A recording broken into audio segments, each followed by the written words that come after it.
दोस्तों नमस्कार। मैं हिम्मत सिंह विमर्श मीडिया के लिए आज आपके साथ हाजिर हैं कुछ नए मुद्दों के साथ।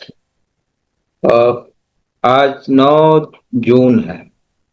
9 जून 2025 और ठीक आज से 125 साल पहले और 1900 में एक घटना हुई थी।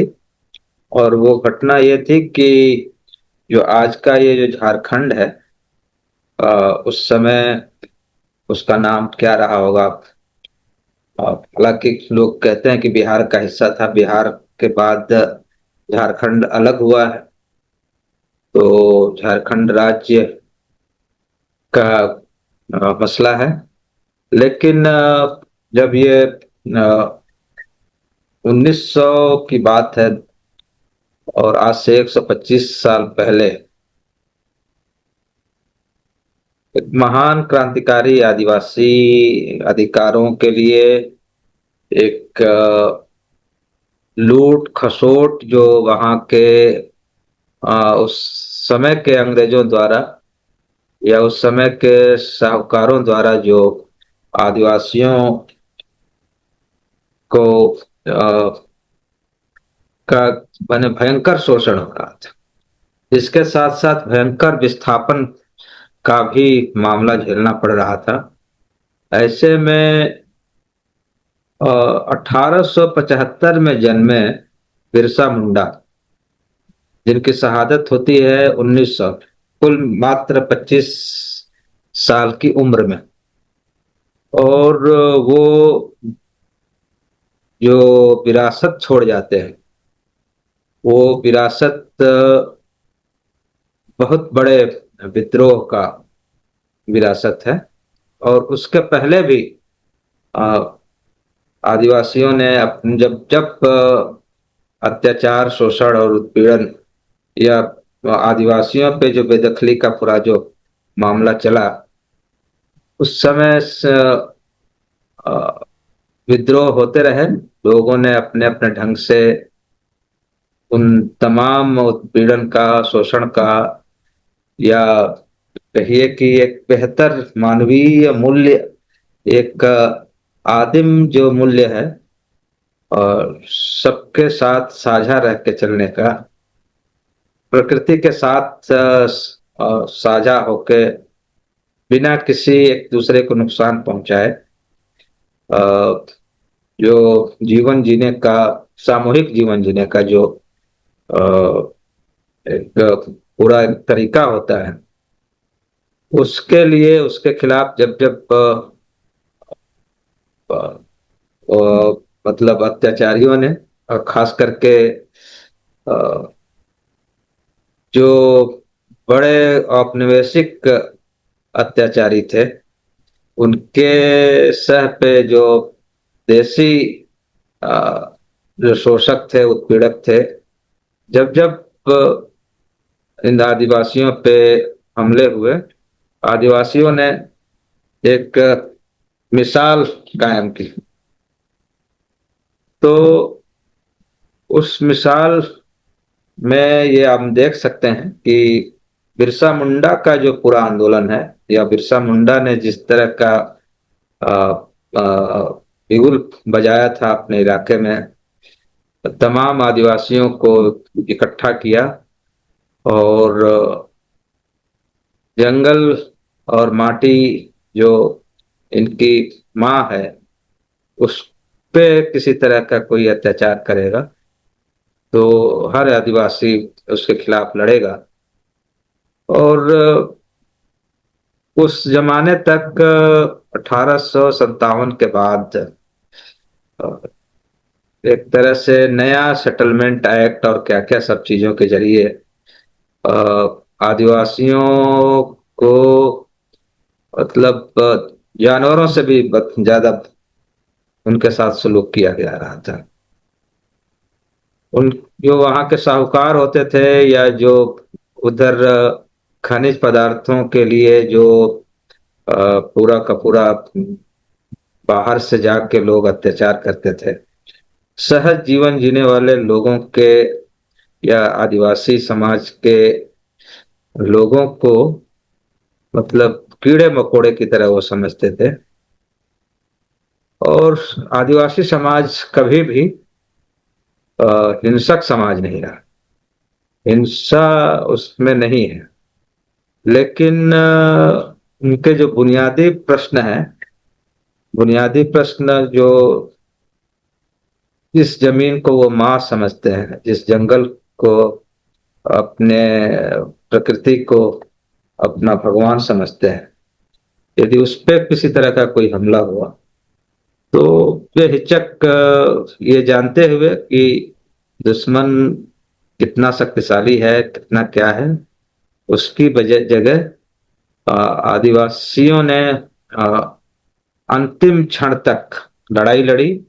और जब बिरसा मुंडा ने जिस तरह से अ, लोगों को एकत्रित करना शुरू किया, ज्यादा उम्र थी नहीं, 25 साल की उम्र में जिनकी शहादत हो जाती है, और एक मिशनरी स्कूल में पढ़ रहे थे, पढ़ने के बाद उनको समझ में आ गया कि ये तो बड़ा बहुत बड़े षड्यंत्र का पूरा आदिवासी समाज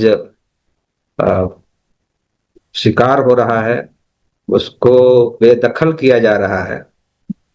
और उसके अपने जो मातृभूमि है, उसकी जो अपनी जिस जिस जहाँ वो रहता आया है, जिसका उसका आवास है, जिसका घर है, उसको कैसे उजाड़ा जा रहा था। और बेमतलब के फरमान जारी कर करके। तो और ये अत्याचार करने वाले कौन थे? कहेंगे कि अंग्रेज थे, लेकिन अंग्रेजों का साथ देने वाले कौन थे? तो स्वाभाविक रूप से यहाँ के जो शासक वर्ग है, शासक वर्ग का मतलब यहाँ का जो अ, सवर्ण वर्णवादी या मनुवादी जो पूरा समाज है, वो उनका साथ दे रहा था। और अंग्रेजों से कहीं ज्यादा अ, एक बहुत एग्रेसिव होके, या यूं कहिए कि एक पूरी हैवानियत के साथ आदिवासियों की अस्मतों को लूटा जा रहा था, उनकी माँ बहनों को की इज्जत तार तार की जा रही थी, उनके घर उजाड़े जा रहे थे, उनकी जमीन से बेदखल किया जा रहा था। तो ये जो पूरा एक नेक्सस है, उस नेक्सस के खिलाफ बिरसा मुंडा समझ गए थे कि ये जब लड़ाई नहीं लड़ेंगे हम, और सब नहीं मिलकर लड़ेंगे, तो हमारा अस्तित्व जो है, हमारे समाज का अस्तित्व, हमारे लोगों का अस्तित्व शायद खत्म हो जाए। और ये आपको याद होगा कि ये केवल अ, भारत में ही नहीं, पूरी दुनिया में जिस तरह से अ, तमाम देशों में या भूखंडों में जो अ, कहिए कि औद्योगिकीकरण के बाद का जो पूरा एक लूट का तंत्र शुरू हुआ, और उपनिवेशवाद जो शुरू हुआ पूरी दुनिया में, उसमें करोड़ों की संख्या में वहाँ के जो मूल निवासी थे, वहाँ के जो आदिम समाज था, जो मतलब लाखों साल से उस जगह पे रह रहा था, उनको किस बेरहमी से कुचला गया। वो चाहे अमेरिका में रेड इंडियंस हो, या ऑस्ट्रेलिया के जो मूल निवासी थे, अफ्रीका के तमाम मुल्कों के जो वहाँ के जो मूल निवासी हैं, उनको किस तरह से बेदखल किया गया, उनको गुलाम की तरह जंजीरों में जकड़ के जहां तहां ले जाया गया, अमेरिका से लेकर यूरोप से लेकर कहां कहां नहीं ले जाया गया। ये जो पूरा एक प्रथा थी गुलामी की, अ, ठीक वही चीज यहाँ भी देखने को मिलती है, खास करके भारत में। भारत में जो शहरीकृत या ग्रामीण इलाके हैं, वहाँ एक अलग ढंग का अंतर्विरोध था। लेकिन आदिवासी समाज में, जो आदिवासी समाज कहीं ना कहीं यहाँ के जो जो सवर्ण या कहिए कि वर्णवादी जो व्यवस्था है उससे अलग थलग थे। वो उस पूरे जो कुचक्र है ब्राह्मणवाद का, उससे थोड़ा बच्चे खुचे थे, अछूते थे।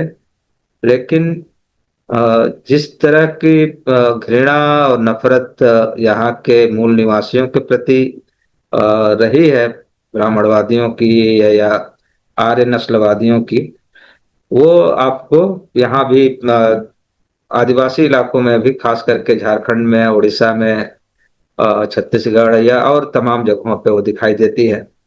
और वहाँ लगातार विद्रोह के भी, बड़े बड़े विद्रोह के, जिसमें तिलका मांझी से लेके कानू, सिद्धू कानू का जो पूरा आंदोलन है, मूवमेंट है, वो उसी कड़ी का एक रूप है। लेकिन बिरसा उसमें थोड़ा सबसे आगे एडवांस ढंग से चीजों को देखते हैं, और समाज में जो बाहर से आ रही बुराइयां हैं उनको भी समझते हैं, और उससे बचने के लिए अपने प्रकृति को के साथ खड़ा होने के लिए अ, अपने लोगों को आह्वान करते हैं।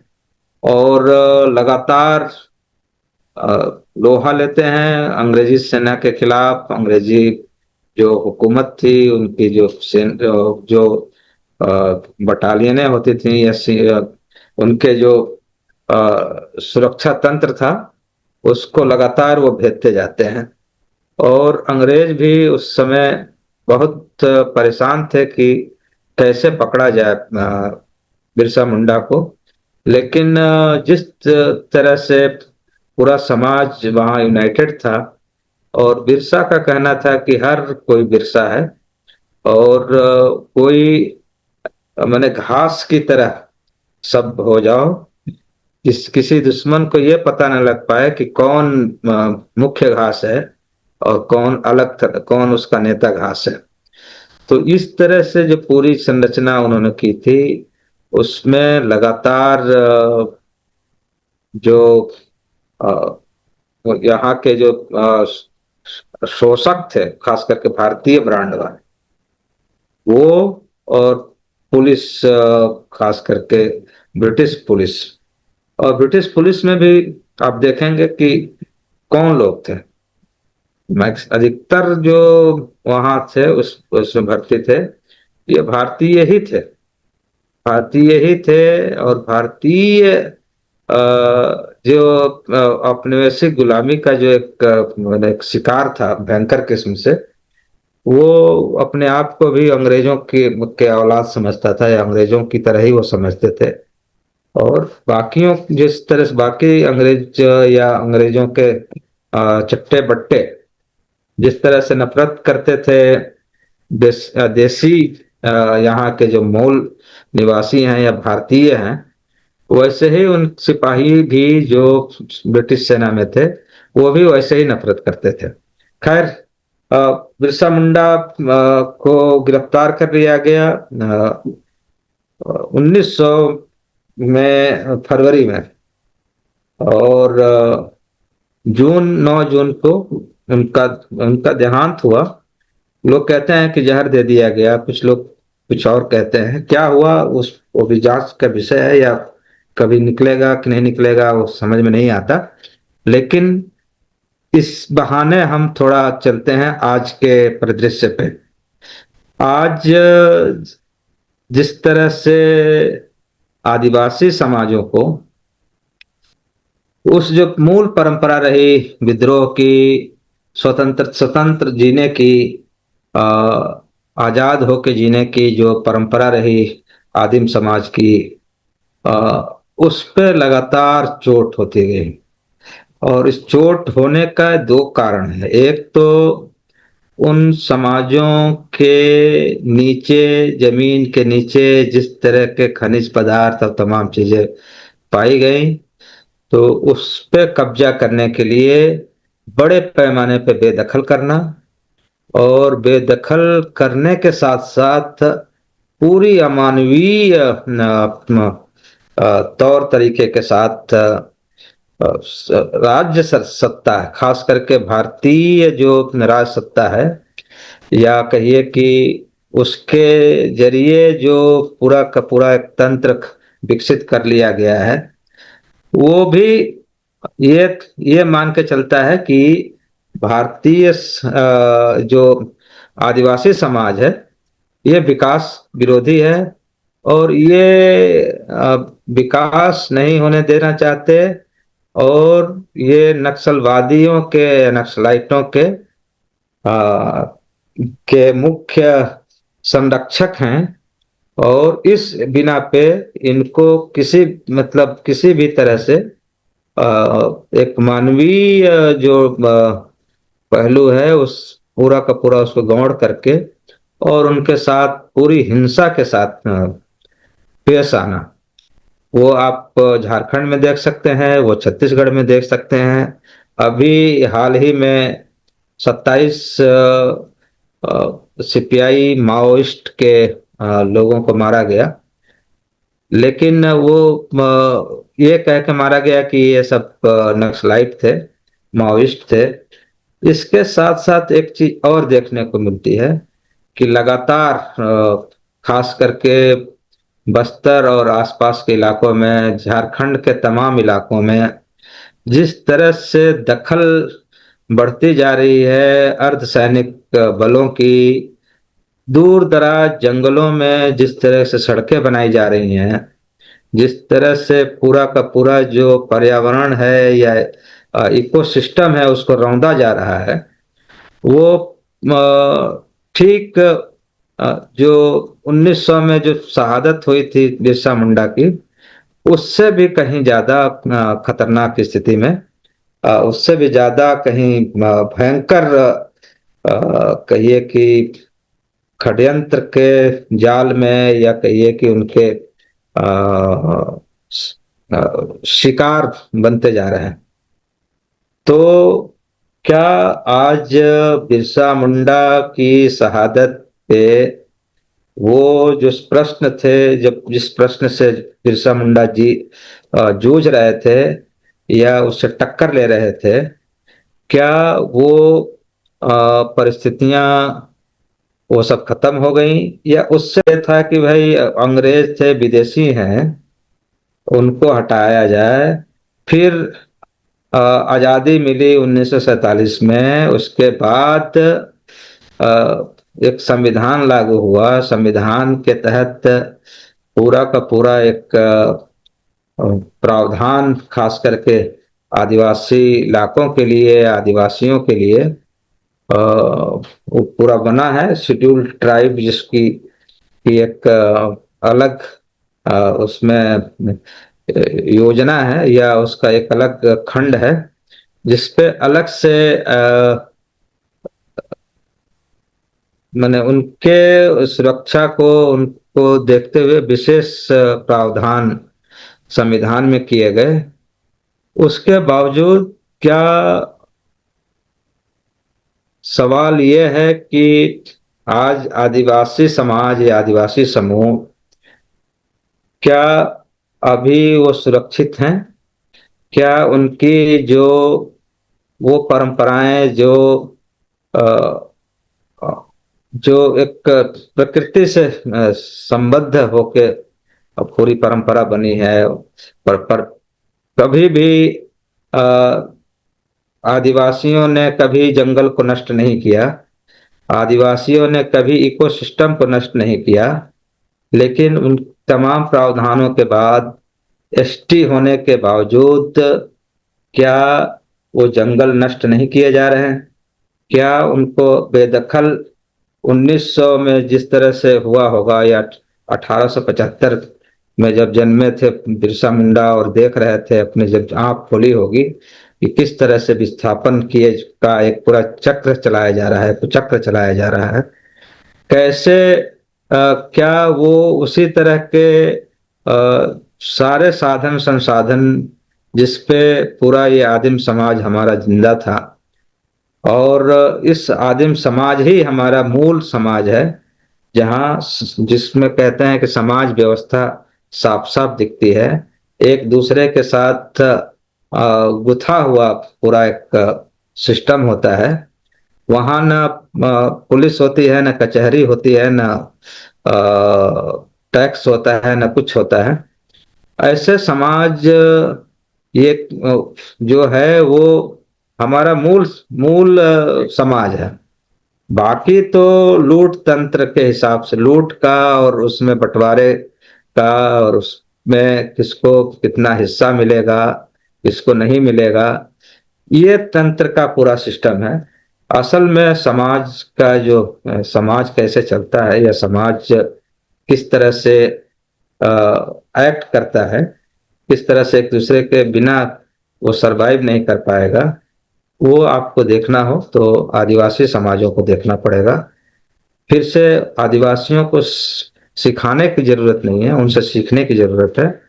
उन हजारों साल की परंपराओं और तमाम परंपराओं के साथ साथ उन उसके जो स्किल है, सर्वाइवल स्किल है, एक भी आदिवासी गांव या आदिवासी जो समूह है, शहर नहीं होंगे तो भी वो सरवाइव कर लेंगे। वहां किसी तरह का इंटरनेट और बिजली और पानी और तथाकथित जो कुछ भी आधुनिकता के साधन संसाधन नहीं होंगे तो भी सरवाइव कर लेंगे। लेकिन एक भी शहर या एक भी गांव बिना आदिवासियों के खून से रंगे हुए वो सरवाइव नहीं कर सकता है। तो ये एक प्रश्न है जो बिरसा मुंडा की शहादत के बहाने फिर से हमें सोचना पड़ेगा कि हम आखिर जिस विकास की दौड़ में हम, अंधी दौड़ में हम आगे बढ़ रहे हैं, उसका उस वो और ज्यादा से ज्यादा हमारे बीच में तनाव और उन्माद के अलावा उसने कुछ भी नहीं दिया है। यदि सीखना है तो आदिवासियों से सीखिए। तब सवाल होता है कि उस तमाम जो अ, शोषण उत्पीड़न का जो पूरा तंत्र है उसको खत्म किए बगैर असल में श्रद्धांजलि कहिए या एक सम्मान कहिए, बिरसा मुंडा को नहीं दिया जा सकता है। तो दोस्तों, यही थी आज की थोड़ी सी बातचीत बिरसा मुंडा के बहाने। और पूरे आदिम सवाल से लेके आधुनिकता के तमाम जो कॉन्ट्रडिक्शंस हैं, जो पेच हैं, उसको समझने और अंततः हमें क्या करना है, हमें कहाँ जाना है, उसको जानने की एक छोटी सी कोशिश थी।